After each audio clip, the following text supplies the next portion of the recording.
मन को एकाग्र और शांत करने के लिए इससे उत्तम क्या ही हो सकता है। सबसे आसान है, सरल है, और हमने इस मंत्र को म्यूजिक के साथ थोड़ा मेलोडियस बना दिया है। मेलोडी भी आ गई, रिदम भी आ गई, और उसके साथ जब हमारी भावनाएं जुड़ती हैं तो automatically result is that your mind feels calm, your mind feels relaxed, and actually you are upping your game by doing this. जब आपका मन शांत होता है, एकाग्र होता है, तब आपकी जो सीखने समझने की जो योग्यता है, जो कैपेबिलिटी है, वो 2x बढ़ जाती है। जब आप परेशान होते हैं, किसी भी बात से व्यथित होते हैं, डिस्टर्ब्ड होते हैं, चिंतित होते हैं, तब आपकी लर्निंग कैपेबिलिटीज 4x डाउन हो जाती।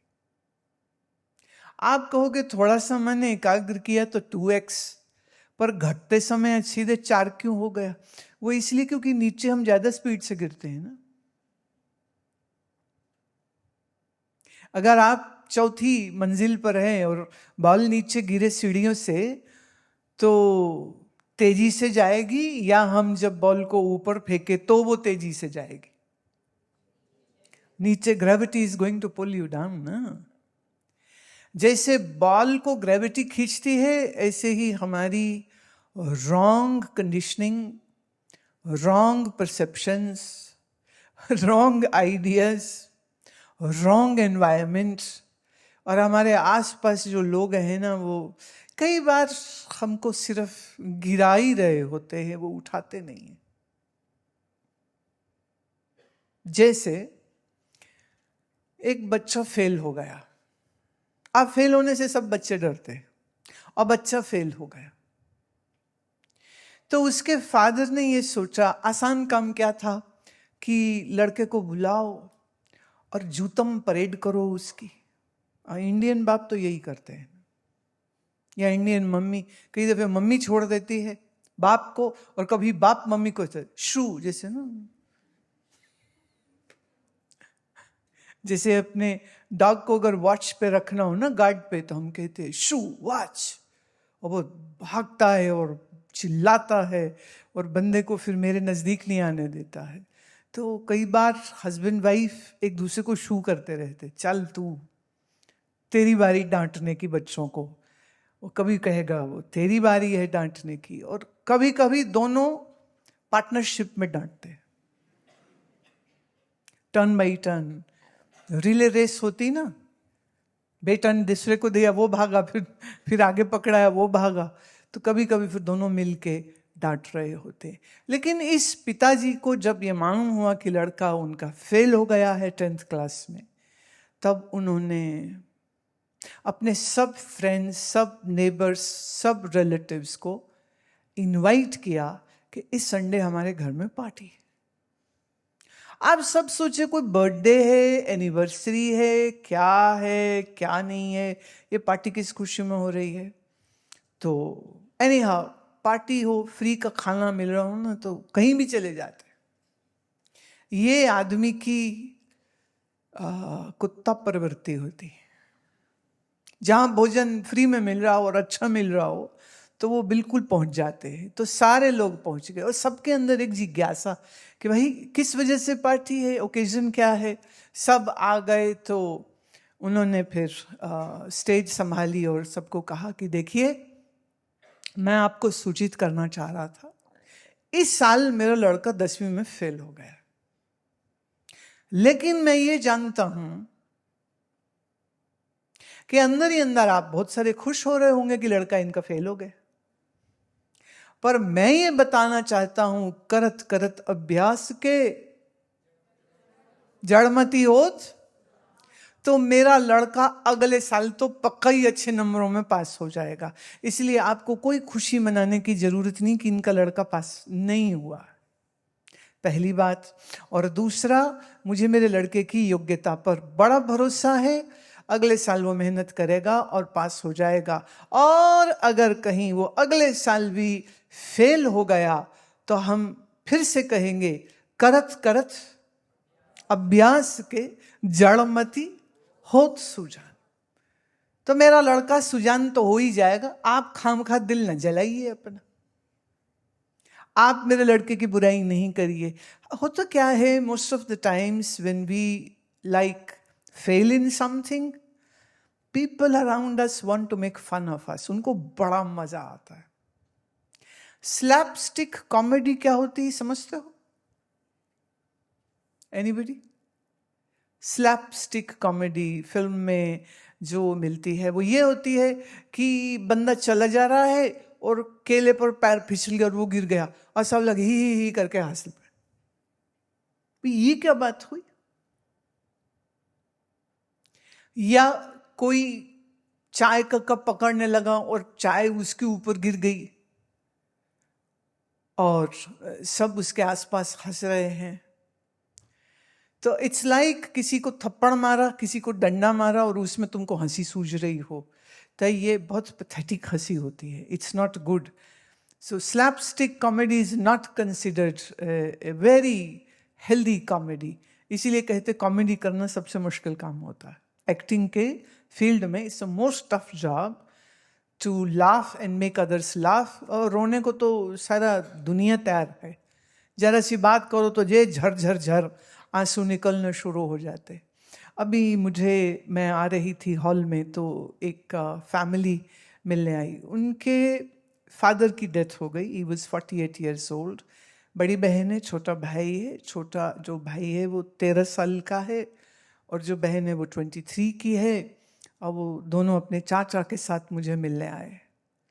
तो उनकी बुआ कह रही थी कि मैं उस लड़के का हाथ पकड़ के उससे बात कर रही थी और मैं उससे कह रही थी जो भी ज्ञान की बात थी कि रोना नहीं, तकलीफ नहीं करना, बहुत रो लिए, दिस एंड दैट, अब मंत्र जप करो, focus on your life and this and that. तो इतना में उसकी बुआ बोली, कहती इसको रोना आता है तो इतना जोर जोर रोता है, बहुत जोर जोर रोता है, और फिर एकदम कहेगा भूख लग गई खाना दे दो। माँ भाई बहुत प्रैक्टिकल है भाई। रोने में भी तो एनर्जी वेस्ट हो रही ना, आपकी कैलोरीज वेस्ट होती हैं जब आप कुछ भी करते हैं। रोना हो कि हंसना हो, तो पहले वो रोता है। ऑब्वियसली फादर की डेथ हो गई है, सडन डेथ हुई। वैसे डेथ सडन ही होती, राइट? वो कुछ करने के लिए उठे, पांव स्लिप हुआ, सिर पत्थर पे लगा और इंस्टेंट वहीं पे डेथ हो गया। Death is always sudden. And nobody is prepared for their death. Nobody is. Nobody is ready to die. और जब ऐसा हो जाए, और अभी बच्चे छोटे हैं, ऑफ कोर्स उनकी पत्नी may be 45 is pretty young. दुख है, तकलीफ है, रोना है, ऑब्वियस है, स्वाभाविक है। लेकिन कहती वो रोता बड़ी जोर से है और फिर तुरंत ही कहेगा खाना दे दो, भूख लग गई। मैंने कहा जिंदगी तो यही है, आप किसी के लिए भी कब तक रोएंगे? किसी बात पे भी हम बहुत लंबा और बहुत ज्यादा देर तक नहीं रोएंगे, क्योंकि जो जीव है ना, ये जीव को एक ही चीज चाहिए जीवन में, और वो है आनंद। इसलिए बहुत ज्यादा देर तक हम दुखी नहीं रह सकते, बहुत ज्यादा देर तक हम उदास भी नहीं रह सकते, चाहे बात कोई भी हो, चाहे कितनी ही बड़ी बात क्यों ना हो। लेकिन थोड़ी ही देर में हमारा मन हमको समझा लेता है कि इट्स ओके ना, बहुत हो गया। कभी दूसरे कहेंगे, कभी हम खुद ही कह लेंगे।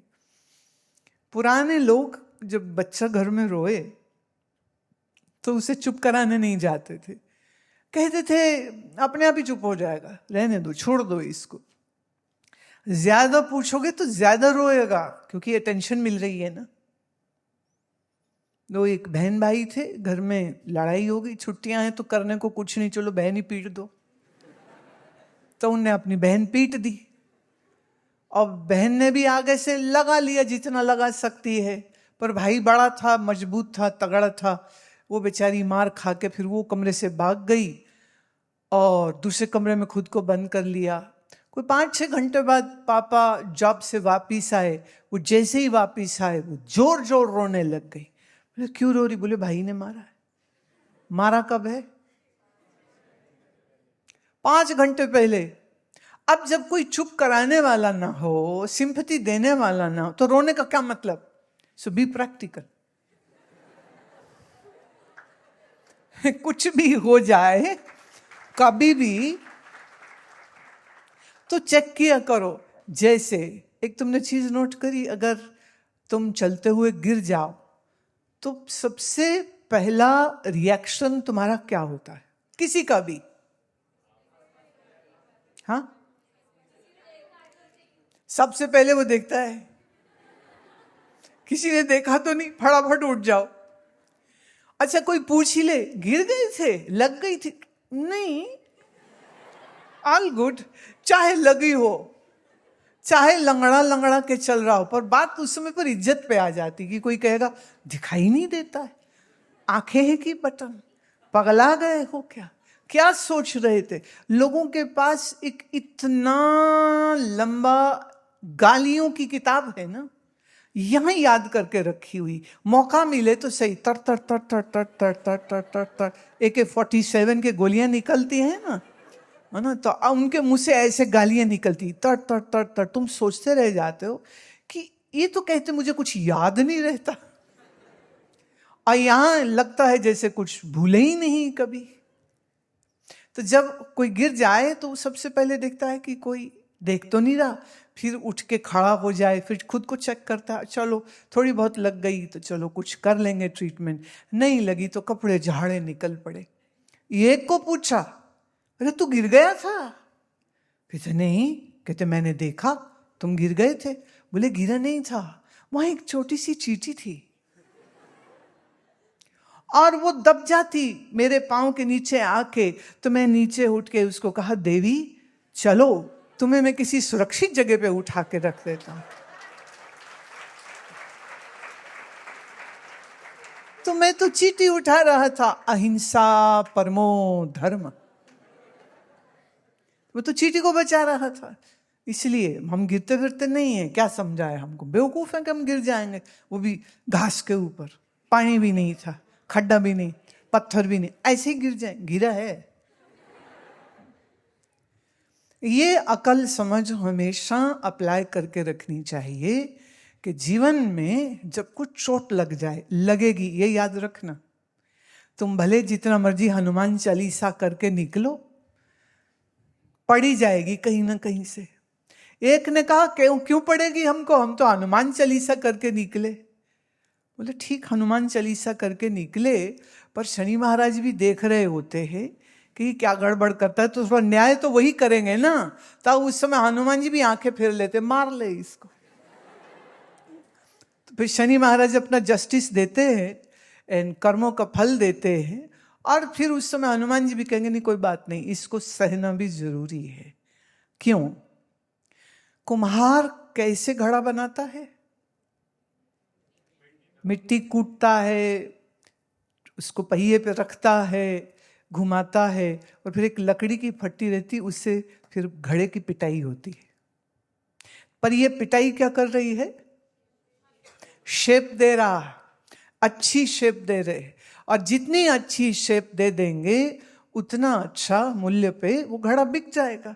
तो it can be a very artistic pot, like Japanese pot और मैंडरीन चाइना में बने हुए, उनका आर्ट वर्क देखने वाला है। It is just made of mud, but the way it has been shaped up, it gets sold in thousands of dollars.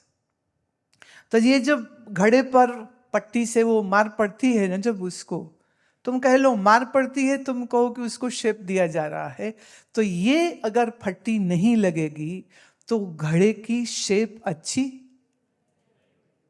नहीं आएगी। और जब शेप अच्छी नहीं आएगी तो वो ठीक से फिर पकाया नहीं जा सकेगा, और जब वो पक्का नहीं होगा तो उस पर रंग अच्छा नहीं आएगा। जब रंग अच्छा नहीं आएगा तो उसकी कॉस्ट जो है वो बिल्कुल नेग्लिजिएंट हो जाएगी, बहुत अच्छी कॉस्ट नहीं। एक ऑर्डिनरी कुम्हार के हाथ से बना हुआ मटका में भी 20, 50, 100 रुपए में मिल जाए, लेकिन किसी आर्टिस्ट का बनाया हुआ जो पॉट होता है वो फिर इतना महंगा हो सकता है कि आर्ट कलेक्टर्स ये बात जानते हैं कि कभी कभी कोई एक जापानीज या कोई एक पुराना विंटेज चाइनीज जो पॉट है can be sold from 10 to 20 to $50,000। इतना महंगा वो हो सकता है। क्यों इतना महंगा हो गया? क्योंकि उसकी पिटाई अच्छे से हुई। इसलिए जिंदगी में कुछ बनने के लिए कुछ तपस्या करनी पड़ती।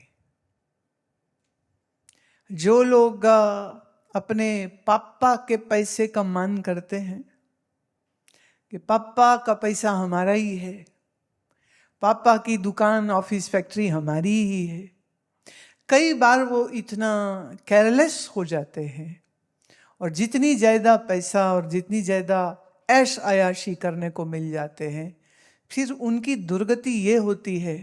आपने अखबार में सुना होगा, पोर्शे कार, ऑडी कार, ये वाली कार, कोई बड़ी महंगी कार, वो और कार लेके लड़का अंडर एज है और 160, 170 की स्पीड में गाड़ी दौड़ा रहा है, इसे मार दिया, उसे मार दिया, खुद ही मर गया। ये माँ बाप की बड़ी बेवकूफ़ी है। हमारे यहाँ ना अंडर एज बच्चे को गाड़ी चलाता हुआ देख के माँ बाप फिक्र नहीं करते, चिंता नहीं ना। हमारा लड़का जी पैर नहीं पहुंचता था ब्रेक पर, तब से गाड़ी चला रहा है। तो ऐसे माँ बाप को तो उल्टा टांगना चाहिए ना, पनिशमेंट मिलना चाहिए। क्योंकि ह्यूमन लाइफ और even any dog's life is very, very precious. How can just for your fun put into risk of somebody else's life? It is the most unjust and inhumane thing to do. हर चीज का एक वक्त होता है, एक responsibility होती है। लेकिन पिताजी के पैसे पर शान पट्टी करने वाले, पिताजी के पैसे पर एग्जीबिशन करने वाले, पिताजी के पैसे पर दिखावा करने वाले, बड़ी पार्टी देने, और पार्टी मतलब तो आजकल बियर ही रह गया। बियर भी छोटा है, अब तो सीधा हार्ड ड्रिंक्स पे जाते हैं। और फिर उसके बाद वो वैसे ही गाने चलते हैं। ऐसे गाने क्यों चलते हैं? क्योंकि लोग ऐसे हो चुके हैं। जो शराबों के गाने चलते हैं और शराबें पी जाती हैं, और इसको कहते हैं having great time. Great time, glass में दारू डालिए, फिर कहता है चेयर्स। चेयर्स मतलब होता है, what does word cheer mean? Be happy. मतलब बिना समझे चीयर का क्या मतलब चीयर बोलते रहते हो?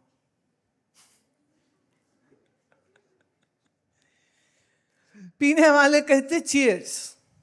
उन्हें ये नहीं कहना चाहिए, उन्हें ये कहना चाहिए आओ आज मरें, हम भी मरें, साथ में किसी और को भी मारें, चलो आज हम मरें।